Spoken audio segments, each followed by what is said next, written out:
Hello and welcome to episode 382 of the Money to the Masses podcast with your resident expert, as always, Damien Fay and me, Andy Leeks. Damien, we're back. We had a week off. Well, truth be told, letting people behind the curtain, I feel like hugging Andy because I haven't seen Andy for a few weeks, basically, because I actually had more than 1 week off from Money to the Masses. So I went away with my family. And so we produced the podcasts and bits and pieces before I went away. So I am highly energized, excited to be back doing the podcast because it's been longer than you guys realise since we've been together and doing the podcast. So yeah, we are back. We're back in the same room and raring to go. Yeah, it's really nice to be back. I went away for a week or so or two with a family, rest and recuperate. And one thing I'm doing though, Damien, now is stressing about how much money I spent. Holidays are expensive. They're expensive, and obviously cost of living crisis has been something that's arrived pretty much in 2022, and where most of us who booked holidays probably booked them before. And so now we've come back to the realities of the world. And this is really the theme of the podcast this week. But before I go on to tell you what's on the podcast, I just wanted to say to people, if you are going away, do listen to podcast episode 377, where we talk about the best ways to take money abroad, because the tips of using things like Starling and Revolut, which we talk about in that episode, they are great products that obviously I've used while traveling abroad to save a fortune in fees. So I just wanted to nod towards those. So if you are going to be traveling, perhaps in the October half term or whatever, then do listen to that podcast episode because it will save you money. Okay, so you alluded to it there, Damien. It's going to be a bit of a sort of cost of living special. We're going to be talking about a few things that have been dominating the press. So explain what we've got coming up in this week's show. So while I'm sitting on holiday, I perhaps should be switching off, but inevitably I don't. And I start looking at the cost of living crisis, because even if you're not in the UK, you can't help but notice the headlines and already feel the impact of it. So things have shifted significantly while I've been away. So I want to talk about mortgages and preparing for what's coming. So if you have a mortgage, you want to listen to this part of the podcast. It's revisiting something we did talk about back in March, but there is a significant shift that's important. We're also going to talk about whether now is the time to be fixing your energy deal, because in the past, the best tariffs have been the energy companies' standard tariffs because of the energy cap. Now, while I was away, the increase to the energy cap has been announced. That's going to happen in October. And it means that the landscape has shifted. We're now at the point where projections for where energy prices are going now next year are so high that thinking about fixing your energy tariff has now become that bit more attractive for many people. So what we're doing is we're distilling down all the scaremongering to give you the reality of what's coming and the things to look out for to be able to make that decision for yourself. And finally, Harvey's coming on the show for a short piece about carving out benefits, in this case medical insurance in particular, when you leave an employer, which is likely to be quite relevant in this environment where I think we're going to see a lot of flux and change in people's employment. Okay, well, let's get started then. Mortgages. So if you go back to podcast 367, which was, I think we did it in May 2022, it was called Preparing for Fixed Rate Mortgage Deal Ending. And we also talked about energy cutoff rules. So both of those are relevant to today's podcast. But the world has shifted significantly since we made that podcast. In fact, in the last couple of weeks on both topics, energy and mortgages, they have shifted significantly. And so to draw an analogy with being on holiday, the way I see things at the moment is like you're laying on the beach while on holiday, and while my family would be enjoying that, I'm realizing or sensing for earthquakes, worrying about a tsunami that's going to be coming in the future. And of course, in those environments, the best thing to do is head for higher ground, not just sit there and sunbathe and just see what happens and hope a tsunami doesn't actually occur. And so taking that idea, that's what the podcast is about this week, is looking at mortgages in particular, because there has been an earthquake. And it's not about trying to scaremonger people, not trying to depress people. Some of the figures we will talk about will be pretty depressing. It's about taking back control. And when you're feeling a bit adrift and you're worried about things, taking steps now will help you feel in control and will hopefully limit the suffering that you might have further down the line. So the earthquake that I alluded to there is the shift in market expectations of where the Bank of England base rate is going to be. So earlier in the year, we were making predictions that with inflation increasing, then the Bank of England would probably have to continue to hike interest rates. Well, as the year's gone on, the Bank of England has kept raising its predictions of where inflation's going. Of course, it's double digit already, and it's predicted to get even higher. I've seen one forecast in the last week that suggests we could even see 18% in the UK. But putting that to one side, what it means is that the interest rate hikes we've seen this year have accelerated more quickly than was anticipated back in May, for example, when we did that show 367. Now, that show, I have to say, was a fantastic show. I've been back and listened to it because there was a lot of good advice and guidance we gave in there about what you should be doing now ahead of coming off a fixed rate deal. So I'm not going to go over all of that. So go back and listen to that show first and then take on board what I'm telling you now about where interest rates are likely to go. Now, just a month ago, before I went away, so we're talking about at the beginning of August, the market anticipation of where interest rates would be a year from now had jumped to 3%. So they thought the base rate would be at 3% this time next year, so next summer of 2023. Now, the current base rate is 1.75%. We've had a recent interest rate hike. They're predicted to go up again in September, but the shift has increase further, and the market is pricing in that the Bank of England base rate is going to be around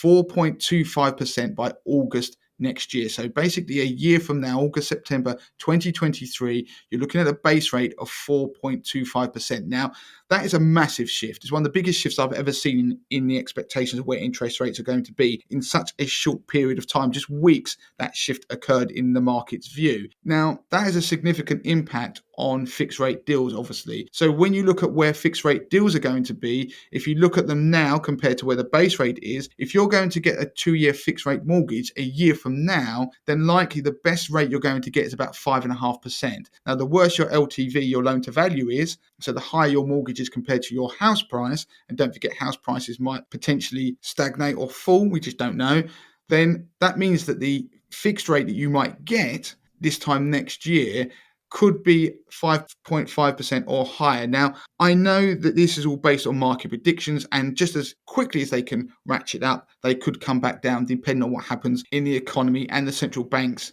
response to that. So what this really is about is looking at where the market thinks things are going and trying to make adjustments to ease that pain. Now, what does that really mean in pounds and pence? So if you are going to remortgage, you're on a fixed deal now already, let's say, which a lot of people are, and they may have moved during the pandemic when the stamp duty holiday was around. So there'll be a lot of people who are coming off 2-year fixed rate deals. Then the reality is that the fixed rate deal you're likely to get next year is probably going to be about 4% higher than the one you've got. And so the reality is that for every £100,000 of mortgage that you have over, say, a 25-year term, you are likely to see your monthly repayments go up by £200. So that's a finger in the air, an estimate based on the numbers that I've looked at. So that gives you a guide to how much your mortgage is likely to go up. So obviously prepare. If you go back to that podcast that I talked about, 367, I talk about building a buffer. So if you are able to, a lot of people might not be able to, but if you're fortunate enough, because energy bills haven't gone up yet, the increases we're going to talk about later, mortgage rates haven't rocketed as yet for those people on fixed rate mortgage deals, you might not be feeling that squeeze just yet, but you will do. It's like that tsunami that's coming. So get to high ground. Prepare if you can by putting money aside potentially to build a buffer which you can then withdraw from to help ease the hike in mortgage rates you're going to have perhaps for the next few years. Now, the mortgage market has shifted because deals are being pulled on average after 17 days. So that means when you go on these comparison sites, you see the best deal in the market is only lasting about 17 days, which is the shortest period on record before it's pulled by the lender because people are jumping on them because they are worried about rising interest rates. So when you get to a period when you want to look to remortgage, then you are probably going to have to act quickly. So you need to get your stuff in order, as we talked about in podcast 367. And also it means that due to volume of people remortgaging, it might take you a bit longer for the actual process to go through. So we've talked about in the previous podcast that yes, if you go into remortgage, then you can start looking around, get in touch with a broker, 6 months ahead of your deal ending, because you can potentially lock into a new deal that will start when your existing deal comes to an end. So you can get the best rate possible at that point. If you're doing a product transfer where you're staying with the same lender, but you're just switching to a new deal, now in that instance, typically you could only do that 3 months ahead of the time that your deal would end. But there has been some good news. There's been a shift in lenders who are allowing people to do it sooner than they had previously. So we'll link to an article on our website where we actually tell you about the changes from certain lenders. But to give an example, NatWest, they used to only allow you to do a product transfer, to arrange one 4 months before your current deal comes to an end. They now allow you to do it 6 months before. So work out where your fixed deal comes to an end and then diarise accordingly, so you can take advantage. So that is some good news, that people are probably going to be able to take action sooner if they're just doing product transfers. I feel there'll probably be quite a few people doing product transfers, because when you do that, the administration and what you need to be able to have that product transfer is a little bit less onerous than having a complete remortgage, particularly to another lender. So this piece of the podcast, I'm telling you what next year could look like for a lot of people. And so therefore you need to start thinking about that and taking action. It's just almost ringing the alarm bells a little bit louder. And so if you take action, you'll feel a bit better. It raises the question now, is it worth paying the early repayment charge on a fixed mortgage that you've currently got to get out of it? Because if rates are predicted to ratchet up so quickly in the next year, then maybe you'll be better off fixing now. Now, there is actually a case where that's starting to become more attractive. You have to crunch the numbers, because an early repayment charge is where you end a fixed rate deal, remortgage now, and you normally have to pay a percentage of the outstanding loan. Depending on the type of mortgage, it could be tiered. So let's say you might have a 5-year fixed mortgage that's coming to an end.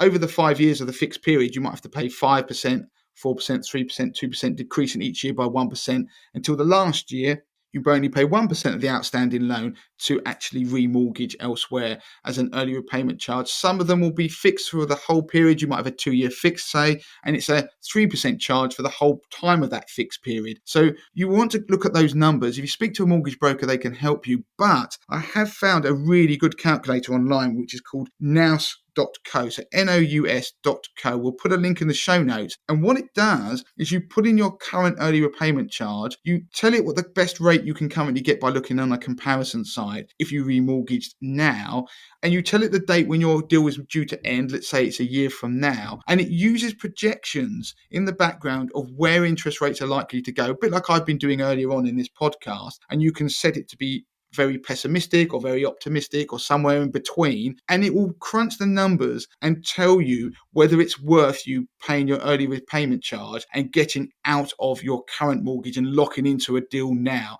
So it's unusual that it ever would be good to pay the early repayment charge, but because of the potential tsunami we're looking at, it's going to start becoming a bit more attractive to some people. So that's the message again on this part of the podcast. We'll link to that calculator so you guys can have a play around, and often it will not be worth actually paying that early repayment charge, but you can seek advice if you're not sure, and I would always suggest you do if you're thinking of paying an early repayment charge. And the other thing I would say is that the question I'm always asked is, how long should you fix for? Now that is the $1 million question. It's up to you. At the moment, people are still picking 2-year fixes more than 5-year fixes. There's a popularity in it, and that's because there's a chart that I've shared on Instagram and other social platforms, and we'll link to that in the show notes too, where I chart the latest projections of where the market thinks the base rate is going. Although it will get to 4.2% next year, they then predict that the Bank of England will have to start reducing interest rates because obviously we're going to go into a recession. So is the consensus among economists. And so if that's the case,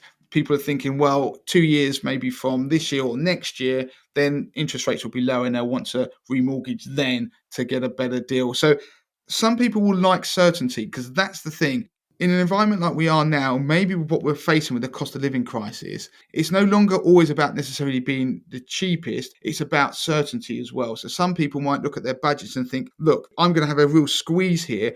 This is the absolute maximum I can cope with. And if I can lock in at that rate, so it might be you go for a 5-year fixed and you end up paying a higher mortgage for longer. If rates come down in the future, they might not. They might rocket even higher, in which you'll be quids in. But you might like that certainty. And that is a personal choice. There is no right or wrong. only hindsight tells you which would have been the cheapest way of doing things, whether it's to have a shorter term fix or stay on a variable rate or to get a 5-year fix. You've got to do what you want to do, not what your friends and family do or the people who are at dinner parties or whatever you go to say they're doing. Certainty is important in your own finances. So live like it's late 2023 is really the message that I'm saying.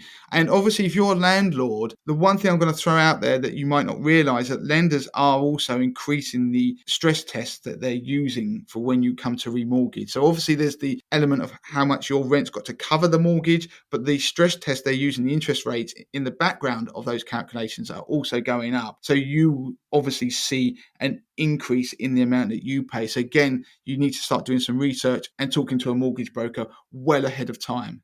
I think that's really nicely summed up. And actually, we have got an article that Damien updates regularly that explains where the market predicts that interest rates are going. And I'll link to that in the show notes as well. So let's move on to energy now. Now, it's a similar theme. It's quite depressing, but we've crunched some numbers, Damien. And I think it's right that we bring this to the podcast. Yeah, it is, because we don't want people burying their head in the sand. I feel like there's a responsibility to get everybody thinking about trying to insulate themselves from this cost of living crisis, because the worst of it is yet to come. And if you take control, you'll feel better about it if you've got a plan. You won't necessarily mitigate the cost of living crisis. You won't. And a lot of this stuff that we're talking about, don't forget, it's assuming no government intervention, no interventions from the central banks like the Bank of England by cutting interest rates. Because the thing is, it's not a great strategy to rely on other people until you really have to. So yes, we hope things will change and things will ease. Yes, we hope that Ukraine war will end. That will have a material impact on our finances, obviously, because it will bring down the cost of things like energy. But hope is not a great strategy. So what you need to do is all you can to try and make things better for yourself and take control of your finances. So on energy, now it's been confirmed that the price cap is increasing quarterly now, and Ofgem has also confirmed that the price cap for energy from October to December will increase by 80% effectively. So what that means is that from October to December, the standing charge on gas will be 28p, the price per kilowatt hour for gas will be 15p, the standing charge for electricity will be 46p, and the kilowatt per hour charge will be 52p for electricity. Now, just to remind people, the price cap is a cap on those charges that I've mentioned. You will see the numbers banded around in the press saying that the average bill will go from £1,971 per year for a typical household up to £3,549. That equates to £296 per month if you average it over the year. Now, that is based upon an average usage for a house. That doesn't really mean anything because houses are different sizes, they have different amount of people, they have different usage. So people lock onto that and think that's going to be my bill. Yeah, and another frustration is that average is based on the average charge throughout the UK, but actually energy is priced differently depending on where you live in the UK. So again, those numbers are a little bit, they don't really help. So that's what's frustrating when you see these stories. It's scaremongering, and I don't like the scaremongering. I like reality and I like people not putting their head in the sand, but you need actions that you can take, like we were talking about on the mortgage piece. So what can you do with energy? Now, the reality is that energy prices are predicted to ratchet up significantly. So mortgages are going to really eat into people's finances if they're not on a fixed deal or they're coming off one. But energy is too. Now, a company called Cornwall Insight, who have had a really good, strong track record of predicting the increases to the cap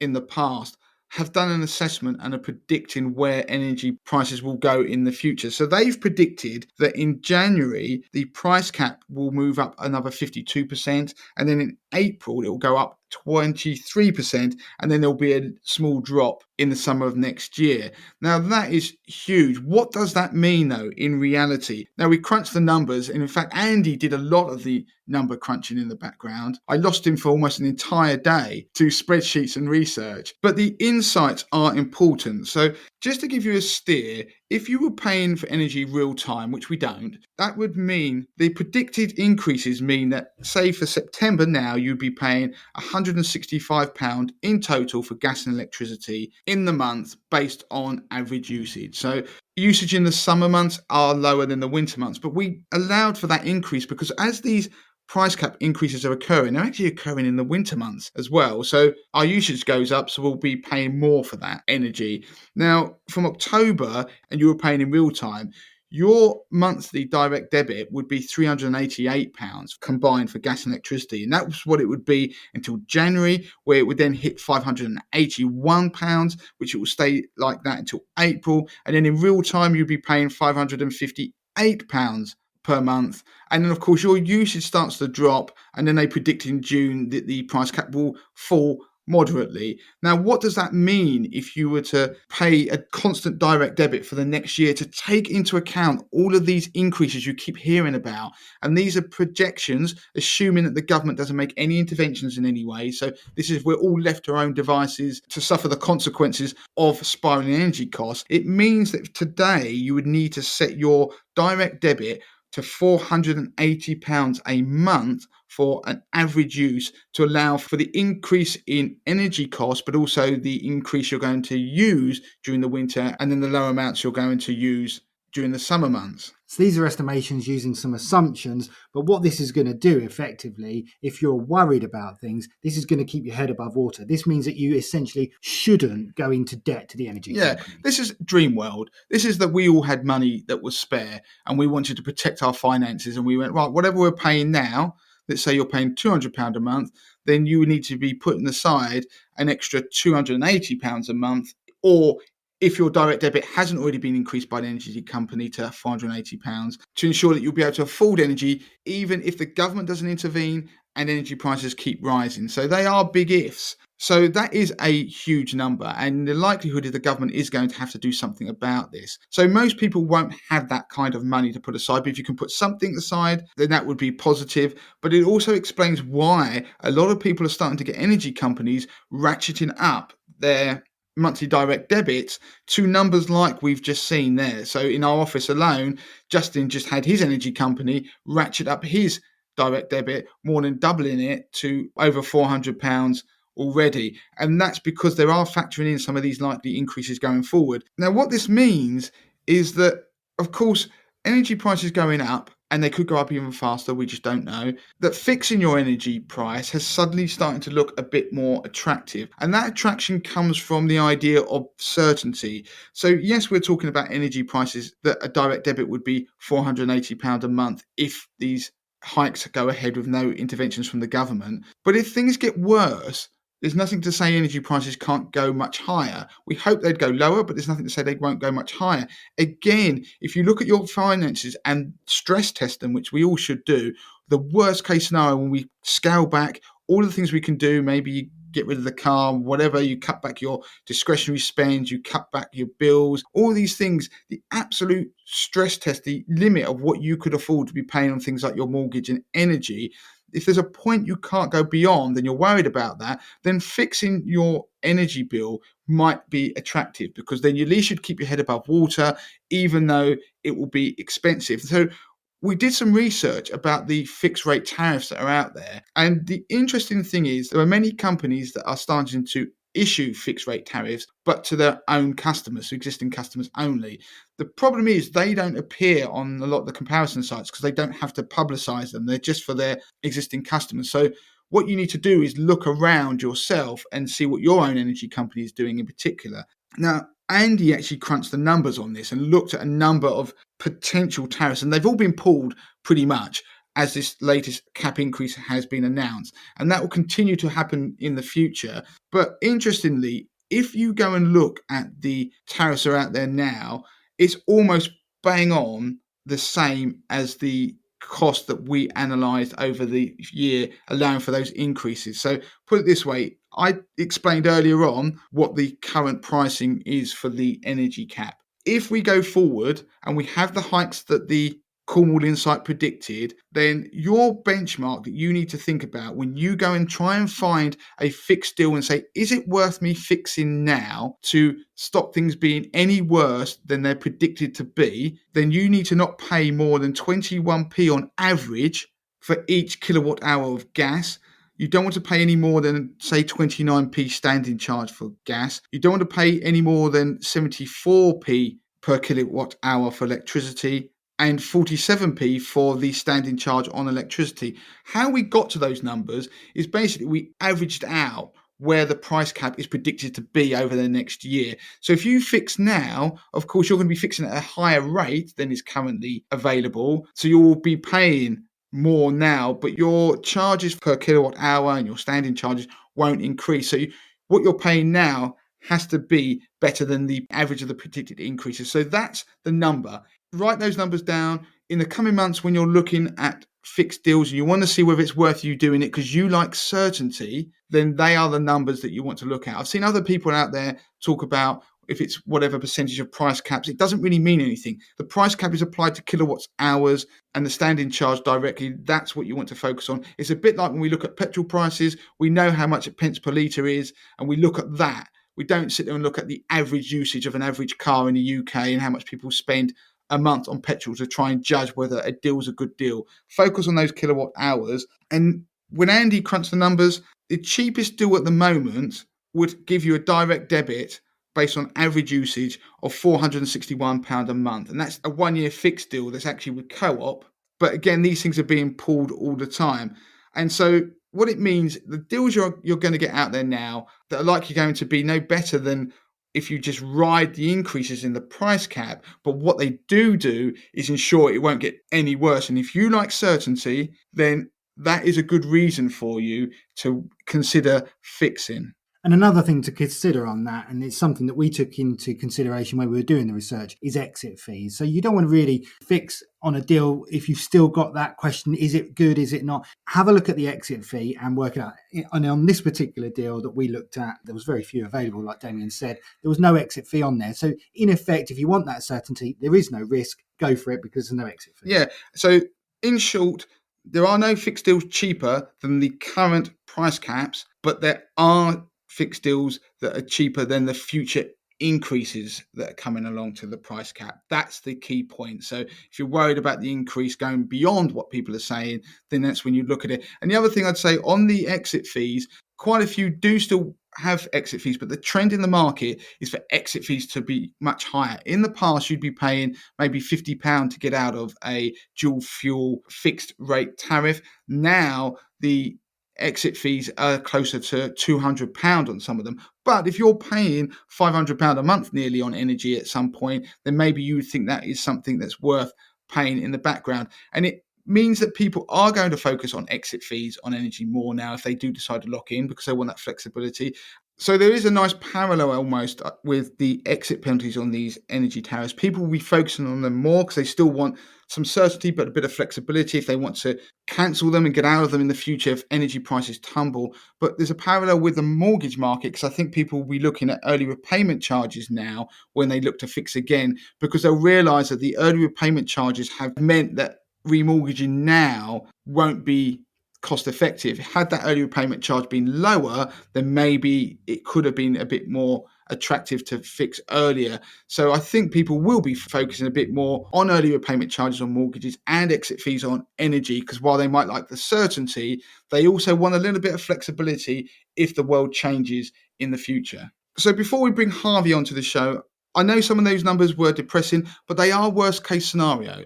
And so if you prepare for the worst, and in a way hope for the best, then you won't be disappointed, will you? So with energy, obviously, if energy prices do go to levels, which there is no certainty they will, and the government intervention can happen, if they do go to the levels that we were talking about, then there are things you can do like reducing your energy usage and things like that. So we're basing them on assumptions of average usage, but I think it'd be irresponsible of us who run one of the most popular money podcasts in the UK not to tell you what I'm doing with my finances, which is all of the things that I've just talked about today. I'm sitting there prepping for the future and I'm basically living the life of 2023 and 2024 now.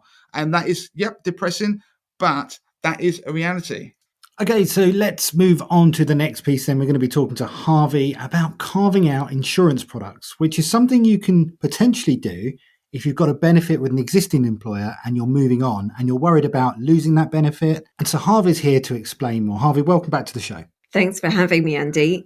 So yes, today what we're going to do is talk about taking some of your benefits from your employer with you if you end up changing jobs, leaving your employer for any other reason. Where we have employer benefits, they might include things like private medical insurance, health insurance, income protection, life insurance, critical illness cover. These are the types of benefits that your employer may have extended to you through what is known as a group scheme. A group scheme is basically a personal insurance product that doesn't just cover an individual, covers a group of people, and normally your employer will pay for this, but it is possible to take some of the benefits within your group scheme with you if you do change employers and you're keen to keep those benefits. Great. So you've covered quite a few products there. We're going to focus on one particular type of insurance for the purposes of the podcast, just to kind of go over the process of moving that and taking that with you as you go. So we're going to look at private medical insurance, aren't we, specifically in this piece of the pod? So yeah, just explain them. How do you start going about this? The employer benefit that most people are keen to carry on once they leave a job is private medical insurance. Private medical insurance is valuable to many people, sometimes because they've claimed on it, and sometimes also because they've got members of their family covered within the policy too.